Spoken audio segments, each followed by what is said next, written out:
ৰাজ্যৰ আন প্ৰান্তসমূহৰ দৰে নলবাৰীতো হাতী মানুহৰ সংঘাত ক্ৰমান্বয়ে বৃদ্ধি পাবলৈ আৰম্ভ কৰিছে। হাতী মানুহৰ সংঘাতৰ কৰুণ পৰিণতিত নলবাৰী জিলাখনত এগৰাকী যুৱকৰ মৃত্যুক কেন্দ্ৰ কৰি কালি ৰাতিপুৱাৰ ভাগত দেখিবলৈ পোৱা গ'ল নলবাৰী ৰাষ্ট্ৰীয় ঘাইপথত এক প্ৰকাৰ অভাৱনীয় এটা পৰিস্থিতিৰ সৃষ্টি হ'ল। প্ৰায় 6 ঘণ্টা সময় ধৰি ৰাষ্ট্ৰীয় ঘাইপথ অৱৰোধ কৰি ৰাইজে প্ৰতিবাদ কৰিলে আৰু প্ৰতিবাদ কৰি বন্যহস্তী আৰু মানুহৰ মাজত সৃষ্টি হোৱা যি সংঘাত সেই সংঘাত ৰোধ বা উপশম কৰাৰ বাবে চৰকাৰক ব্যৱস্থা গ্ৰহণৰ কাৰণে দাবী তোলা পৰিলক্ষিত হ'ল। আৰু কি কাৰণেনো এই হাতী মানুহৰ সংঘাত নলবাৰী জিলাখনত বৃদ্ধি পালে? কাৰণ 2022 চনৰ পূৰ্বলৈকে নলবাৰী জিলাখনত হাতীৰ অৱস্থিতি বা হাতীৰ যি বিচৰণ সেই বিচৰণ কোনোপধ্যেই পৰিচিত নাছিল। 2022 চনৰ শেষৰ ভাগত অৰ্থাৎ 2023 চনৰ প্ৰথম ভাগত প্ৰথম অৱস্থাত দুটাকৈ বন্যহস্তীয়ে নলবাৰী জিলাখনত অৱস্থান গ্ৰহণ কৰিলে আৰু তাৰ পিছত পৰ্যায়ক্ৰমে হাতীৰ সংখ্যা বৃদ্ধি হ'ল আৰু নৱেম্বৰ মাহত অৰ্থাৎ 2024 চনৰ নৱেম্বৰ মাহৰ প্ৰথম ভাগত প্ৰায় 80-90টাকৈ হাতীয়ে বন্যহস্তী আহি নলবাৰী জিলাত অৱস্থান গ্ৰহণ কৰিলে। কিন্তু কিহৰ বাবে বন্যহস্তী নলবাৰীত আহিবলগীয়া এটা পৰিৱেশ সৃষ্টি হ'ল গোটেই কথাখিনি পাতিম। মোৰ লগত পৰিৱেশ কৰ্মী বা ইয়াৰ স্থানীয় দল সংগঠনৰ লোক আছে, প্ৰতিনিধি আছে, অকণমান কথাখিনি পাতিম। প্ৰথমে মই আপোনাৰ ওচৰলৈ আহিছোঁ, অকণমান আগুৱাই আহিলে সুবিধা হ'ব। নলবাৰীবাসীৰ বাবে প্ৰায় 2023 চনৰ পূৰ্বলৈকে যদি ক'বলৈ যোৱা হয় হাতী মানুহৰ সংঘাত বা হাতীৰ যিটো সমস্যা এই সমস্যাৰ সৈতে কোনোপধ্যেই পৰিচিতি নাছিল। কিন্তু বিগত 2 বছৰে এই ধৰণৰ এটা পৰিৱেশ সৃষ্টি হ'ল যে এগৰাকী যুৱকে প্ৰাণ হেৰুৱাবলগীয়া হ'ল। হাতী মানুহৰ সংঘাত ৰোধৰ বাবে ৰাইজে প্ৰতিবাদ 6 ঘণ্টা ধৰি আচলতে ৰাষ্ট্ৰীয় ঘাইপথ অৱৰোধ কৰিবলগীয়া হ'ল। গোটেই বিষয়টোক লৈ কি ক'ব? হাতী মানুহৰ সংঘাতৰ উৎস কি বুলি ভাবে বা ইয়াক উপশম কি ধৰণে কৰিব পৰা হ'ব বুলি ভাবে? হয়, আচলতে হাতী মানুহৰ সংঘাতত আচলতে এজন নহয়, এতিয়ালৈকে 2জন ডেকাই প্ৰাণ হেৰুৱাব লগা হৈছে নলবাৰীত বা নলবাৰীত চহৰৰ আশে পাশে। আমি দেখিছোঁ যে বিগত 2023 ইংৰাজী বৰ্ষৰ প্ৰথম ভাগত হাতীৰ দুটা হাতী আচলতে আহি নলবাৰী উত্তৰ অঞ্চলত জনবসতিৰ মাজত সোমাই পৰিছিল। তাৰ পিছৰ পৰ্যায়ত আমি দেখিলোঁ 60-70-80টালৈকে হাতীৰ জাক আহি নলবাৰী উত্তৰ অঞ্চলত বিচৰণ কৰি ফুৰিছে আৰু যাৰ পৰিণতিত যোৱা 4 দিন আগত আঘাতপ্ৰাপ্ত হৈছিলে মিণ্টু বৰ্মন। যোৱাকালি মিণ্টু বৰ্মনে প্ৰাণ হেৰুৱাব লগা হ'ল আৰু যোৱাকালি মিণ্টু বৰ্মনৰ প্ৰাণ হেৰুৱাৰ পিছতহে আচলতে ৰাইজ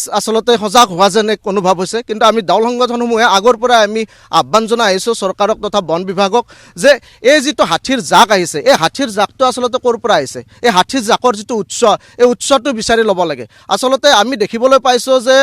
ভূটান সীমান্তত ভাৰত-ভূটান সীমান্তত কুমুৰিকাটাই হওক, আপোনাৰ নাগৰিজুলি হওক, আপোনাৰ এইফালে মচলপুৰ কওক, এইফালে আপোনাৰ এই ডুমনিচকী কওক, এই অঞ্চলসমূহত আচলতে কিছু বছৰৰ পৰা আমি দেখিবলৈ পাইছোঁ যে তাত বৃহৎ ডাঙৰ ইণ্ডাষ্ট্ৰী উদ্যোগৰ স্থাপন কৰা হৈছে আৰু এই উদ্যোগসমূহ কাৰ আশীৰ্বাদত স্থাপন কৰা হৈছে আচলতে আমি প্ৰশ্ন কৰিব বিচাৰিছোঁ যে বিজেপি চৰকাৰৰ যিটো পুঁজিপতি নীতি এই পুঁজিপতি নীতিৰ কাৰণে আচলতে নেকি হাতী বা বন্য প্ৰাণীৰ যি বাসস্থান এই বন্যপ্ৰাণীৰ বাসস্থানত উদ্যোগ স্থাপন কৰা হৈছে নেকি? আৰু তাৰ লগে লগে সমান্তৰালকৈ আমি দেখিবলৈ পাইছোঁ ডাঙৰ বিজেপি নেতাৰ যিসমূহ ৰিজৰ্ট আছে,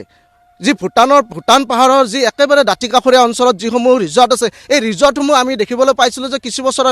আগলৈকে তাত বন্যপ্ৰাণীৰ বাসস্থান আছিল। যদিহে বন্যপ্ৰাণীৰ বাসস্থানত যদি আমি ৰিজৰ্ট খুলিম, বন্যপ্ৰাণীৰ বাসস্থানত যদি আমি ইণ্ডাষ্ট্ৰী খুলিম, বন্যপ্ৰাণীৰ বাসস্থানত যদি আমি ব্লক ইণ্ডাষ্ট্ৰী খুলিম, তাত যদি শিল বালিৰ ব্যৱসায় আৰম্ভ কৰিম, তেতিয়াহ'লে বন্যপ্ৰাণী ক'ত থাকিব? আৰু সেইকাৰণে মই আপোনাক ৰখাই লৈ এটা কথা আপোনাক অনুকূলাব বিচাৰিম। এই যিখিনি ধৰক কৰি আছে এইখিনি কিন্তু চৰকাৰৰ জ্ঞাতহাৰে কৰি আছে নিশ্চয় আৰু চৰকাৰৰ অনুমতি দিছে। গতিকে চৰকাৰৰ ছত্ৰছায়াত যদি এই ধৰণৰ কাম হয় তেতিয়াহ'লে হাতী আৰু মানুহৰ এই ধৰণৰ যি সংঘাত সেই সংঘাত ৰোধ কৰিব পৰা যাবনে? নাই, সেইটো কথাই আপোনালোকক মই ক'ব বিচাৰিছোঁ যে আপোনালোকে দেখিব যদিহে আপোনালোকে কুমুৰিকাটাৰ আগত যায় আপোনালোকে হাজাৰ বিঘা মাটি পতঞ্জলীক গতাই দিয়া হৈছে। আপোনালোকে জানে যে বহিৰাগত কোম্পানী পতঞ্জলী আহি অসমত নিজাববীয়াকৈ ব্যৱসায় আৰম্ভ কৰিব নোৱাৰে। তাৰ অন্তৰালত চৰকাৰৰ নীতি থাকিব, চৰকাৰৰ পাৰ্মিশ্যন থাকিব, এইসমূহ চৰকাৰৰ অজ্ঞাত হোৱা নাই, চৰকাৰৰ জ্ঞাতহাৰে হৈছে। আৰু সেয়েহে আমি ক'ব বিচাৰোঁ যে চৰকাৰখনে বন্যপ্ৰাণীৰ বাসস্থানত যিহেতু ব্যৱসায় কৰাৰ কাৰণে বহিৰাগত কোম্পানীক তেখেতসকলে অনুমতি প্ৰদান কৰিছে, এই বন্যপ্ৰাণীসমূহে যেতিয়া আহি নামনি অঞ্চলত মানুহৰ জীৱন জীৱিকাৰ প্ৰতি ভাবুকি সৃষ্টি কৰিছে, কিন্তু সেই সময়ত চৰকাৰখনে কিন্তু নিৰ্লিপ্ত ভূমিকা গ্ৰহণ কৰি আছে। আজিৰ তাৰিখত আপোনালোকে দেখিব যে অসম চৰকাৰৰ বন বিভাগ বা বন বিভাগৰ মন্ত্ৰী চন্দ্ৰমোহন পাটোৱাৰীয়ে চকুমুদা কুলিৰ ভাও ধৰি আছে। আজি চন্দ্ৰমোহন পাটোৱাৰীৰ গৃহ জিলা নলবাৰী জিলা আৰু চন্দ্ৰমোহন পাটোৱাৰী ডাঙৰীয়া আজি 2 বছৰ ইমান মানুহৰ বিস্তৰ ক্ষতি সাধন কৰিছে হাতীয়ে, কিন্তু আজিলৈকে তেখেতে সেই কোনো এখন সভা সমিতিত তেখেতে অংশগ্ৰহণ কৰা নাই। তেখেতক যদিহে কেতিয়াবা সাংবাদিকে প্ৰশ্ন কৰে যে বন্যহস্তীৰ যি তাণ্ডৱ চলি আছে বা বন্যহস্তীৰ যি উপদ্ৰৱ চলি আছে আপুনি কি ক'ব, তেতিয়া তেখেতে কয় যে এই মুহূৰ্তত মই ক'ব পৰা একো নাই। এই ধৰণৰ যি লাজ নাইকিয়া মন্ত্ৰী চন্দ্ৰমোহন পাটোৱাৰী, আমি আহ্বান জনাওঁ আপোনালোকে চেনেলৰ মাধ্যমেৰে যে নলবাৰী জিলাৰ উত্তৰ অঞ্চলত কি হৈছে আপুনি আহি এবাৰ চাওক আৰু যদিহে আপুনি কাণ্ডজ্ঞানহীন নহয় তেতিয়াহ'লে তেতিয়াহ'লে এই বন্য হস্তীৰ ক্ষেত্ৰত আপুনি কি দায়িত্ব ল'ব? মুখ্যমন্ত্ৰী মহোদয়ৰ লগত আলোচনা কৰক, অসম চৰকাৰৰ কেবিনেটত আলোচনা কৰি সঠিক আৰু সুস্থিৰ সিদ্ধান্ত গ্ৰহণ কৰক। নিশ্চয়কৈ আপোনাক ধন্যবাদ জনাইছোঁ। মোৰ লগত সদৌ অসম ছাত্ৰ সন্থাৰ প্ৰতিনিধি আছে অক্ষয় ডেকা, অকণমান আপোনাৰ ওচৰলৈ আহিছোঁ। গোটেই বিষয়টোক লৈ কালি 6 ঘণ্টা ধৰি ৰাষ্ট্ৰীয় ঘাইপথ অৱৰোধ হৈ থাকিল, ৰাইজ ওলাই আহিবলগীয়া হ'ল, স্বতঃস্ফূৰ্ত ৰাইজৰ প্ৰতিবাদ, দল সংগঠনে সহযোগ কৰিছে। গোটেই বিষয়টো সমাধান কি ধৰণে কৰা হ'ব, কাৰণ এতিয়া ক্ৰমাৎ জটিল ৰূপ ল'বলৈ আৰম্ভ কৰিছে নলবাৰীতো। যদিও কালিৰ দিনটোত চৰকাৰে হাতীখেদা অভিযান বা বন বিভাগে হাতীখেদা অভিযান কৰিছে, কিন্তু এই সময়ছোৱাত দেখিবলৈ পোৱা যায় ইয়াৰ যি নলবাৰী জিলাৰ যি বন বিভাগ, সেই বন বিভাগৰ বিষয়াসকলে হাতী খেদি নি তামোলপুৰ বা বাক্সাত থৈ আহে আৰু বাক্সাৰ পৰা পুনৰ হাতীকেইটা নলবাৰীলৈ খেদি পঠিয়ায়। গতিকে এই ধৰণে হাতী মানুহৰ সংঘাত ৰোধ কৰিব পৰা যাবনে? প্ৰথমতে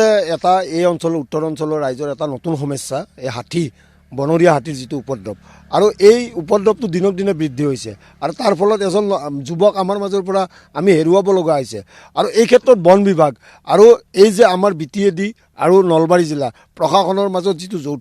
এই যৌথতাটো কিন্তু লাগিব। হাতী যেতিয়া ইয়াৰ পৰা খেদাৰ এটা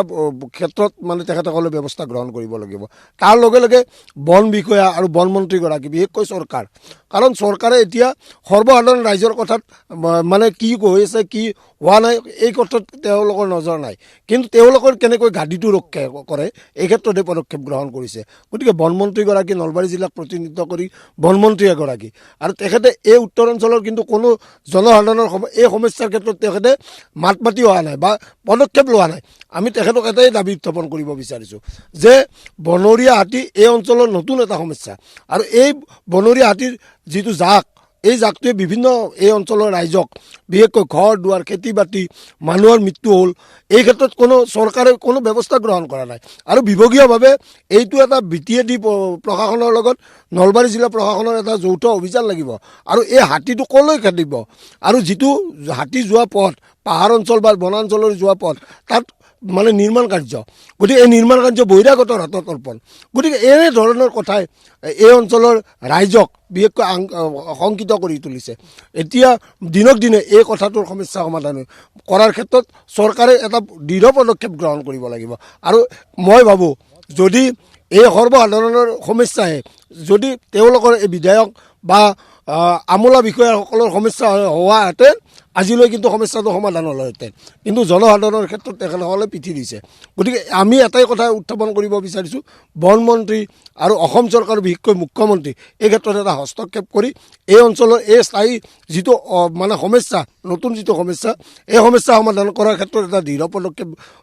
ল'ব লাগিব আৰু এই সমস্যাটো সমাধান কৰিব লাগিব। নিশ্চয়কৈ এই সমস্যা সমাধান কৰিব লাগিব। সমস্যা সমাধান কৰিবৰ বাবে সমস্যাৰ যিসমূহ উৎস, সেই উৎসসমূহ কিন্তু চৰকাৰে পুংখানুপুংখভাৱে পৰ্যালোচনা কৰাৰ প্ৰয়োজন বা সময় আহি পৰিছে। আৰু এইখিনিতে আমি দৰ্শকসকলক জনাব বিচাৰিম, আমাৰ যিসমূহ তামোলপুৰ বা বাক্সা এই জিলা দুখনত থকা আমাৰ যিসমূহ সূত্ৰ, সেই সূত্ৰ অনুসৰি আমি গম পাইছোঁ যে তাত থকা যিখন বৰনদী, সেই বৰনদীত নিশাৰ ভাগত যিসমূহ শিল আৰু বালিৰ মহল আছে, সেই বালিৰ আৰু শিলৰ মহলসমূহত নিশাৰ ভাগত যথেষ্ট কাৰুকাৰ্য বা তাত কাম চলে, আৰু যাৰ পৰিপ্ৰেক্ষিতত হাতীসমূহৰ যি বিচৰণ, সেই বিচৰণত ব্যাঘাত জন্মে, আৰু ব্যাঘাত জন্মি হাতীসমূহ ছত্ৰভংগ হৈ এই ধৰণৰ দক্ষিণ দিশলৈ হাতীসমূহ গতি কৰি আহে। আৰু এইখিনিতে আমি আন এটা কথা উল্লেখ কৰিব বিচাৰিম যে যোৱা নৱেম্বৰ মাহৰ 18 তাৰিখে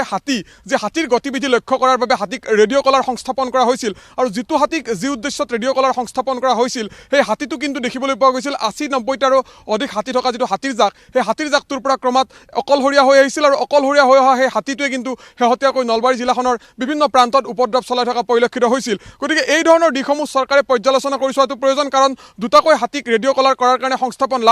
অনুমতি লাভ কৰিছিল, আৰু প্ৰথমটো হাতীক, এটা দঁতাল হাতীক 18 নৱেম্বৰতে ৰেডিঅ' কলাৰ কৰা হৈছিল, কিন্তু দ্বিতীয়টো হাতীক আজি পৰ্যন্ত কিন্তু বন বিভাগে ৰেডিঅ' কলাৰ সংস্থাপন নকৰিলে। আৰু আনটো কথা, যিটো কথা ইতিমধ্যে এগৰাকী আছু নেতাগৰাকীয়ে সেই কথা উল্লেখ কৰিছে যে যি সমূহীয়া প্ৰচেষ্টা বা চৰকাৰৰ যৌথ প্ৰচেষ্টা ল'ব লাগিব। এই ক্ষেত্ৰত যদি আপুনি চাবলৈ যায়, নলবাৰী জিলাখনত নলবাৰীৰ স্থানীয় বিধায়ক তথা কেবিনেট মন্ত্ৰী জয়ন্ত মল্ল বৰুৱাৰ নেতৃত্বত কিছুদিন পূৰ্বে এখন বৈঠক হৈছিল, যিখন বৈঠকত তামোলপুৰ, বাক্সা বা নলবাৰীৰ আটাইকেইখন জিলাৰ বন বিষয়াসকল উপস্থিত আছিল, প্ৰশাসনৰ প্ৰতিনিধি উপস্থিত আছিল, আৰু তাত এখন টাস্ক ফ'ৰ্চ গঠন কৰাৰ কথা কোৱা হৈছিল, বা এখন যুটীয়া তেওঁলোকৰ যি হাতী খেদা অভিযান তেওঁলোকে চলাব পাৰে সেই ধৰণৰ গঠন কৰাৰ কথা কোৱা হৈছিল। কিন্তু সেই ধৰণৰ যদি গঠন কৰা হৈছিল বা হ'ল, তেতিয়াহ'লে আজিৰ দিনটোত চৰকাৰে বাক্সাৰ যিগৰাকী বা তামোলপুৰৰ যিগৰাকী ডিএফঅ, সেই ডিএফঅ'গৰাকীক কিয় বদলি কৰিবলগীয়া এটা পৰিস্থিতি আহি পৰিল, বা নলবাৰীৰ যিগৰাকী ৰেঞ্জাৰ, সেই ৰেঞ্জাৰগৰাকীক কিয় বদলি কৰিবলগীয়া এটা পৰিস্থিতি আহি পৰিল।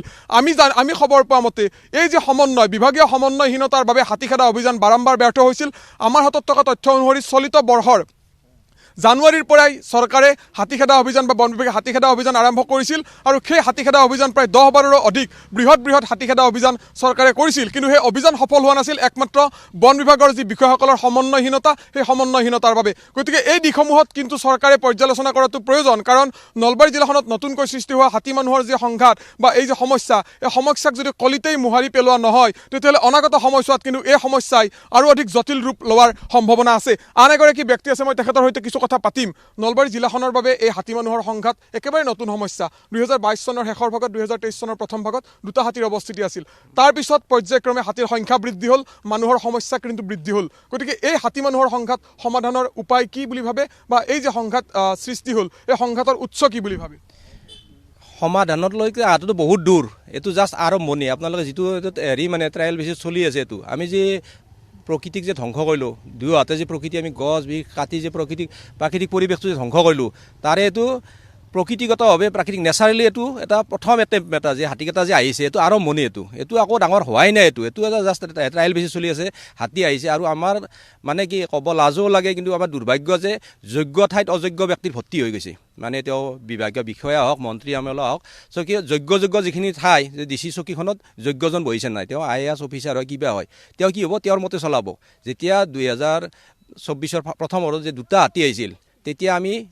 জনাইছিলোঁ আমি গ্ৰীণ গ্লোবৰ ফালৰ পৰা আমি পংকজ লোচন ডেকা আছিল জনাইছিলোঁ যে আমি হাতী দুটা খেদিব লাগে আৰু তেতিয়া বাইদেৱে কৈছিল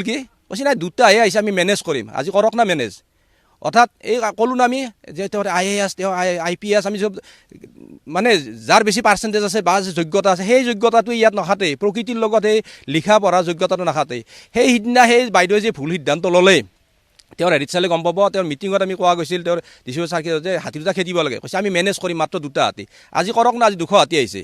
আকৌ 2000 আহিব কেনেকৈ মেনেজ কৰিব হাতীটো এইবাৰ যদি নতুন পোৱালি দিলে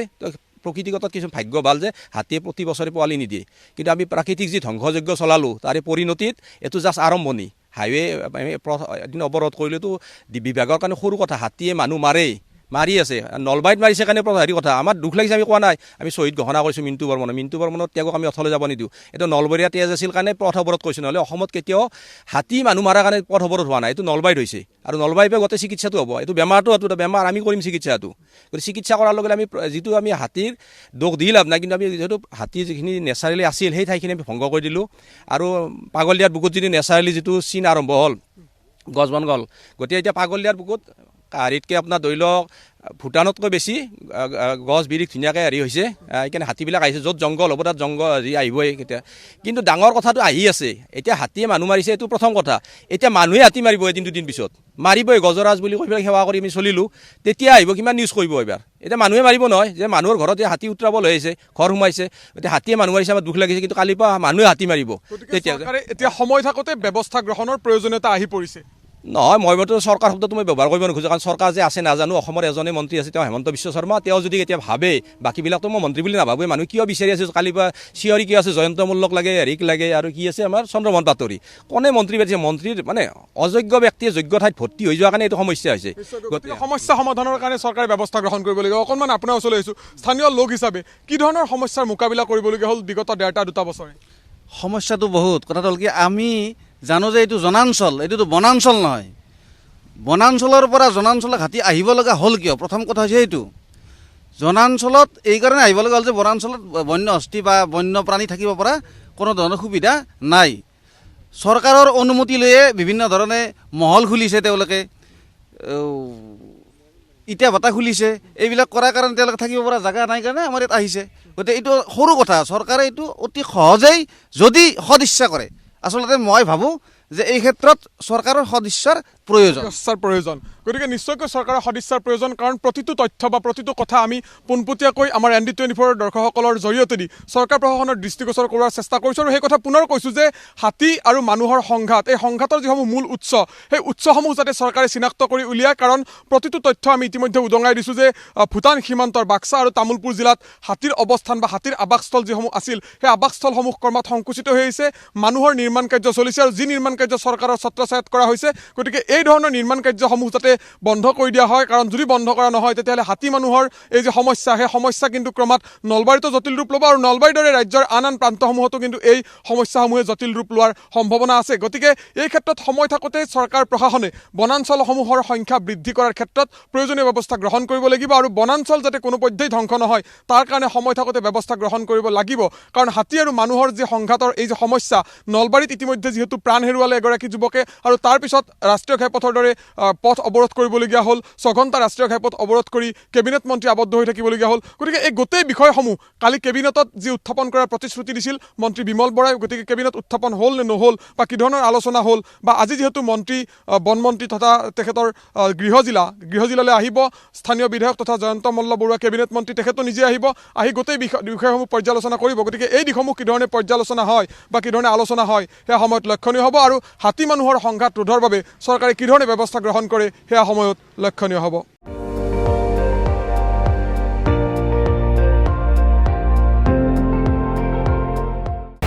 আপুনি চাই আছে ND24,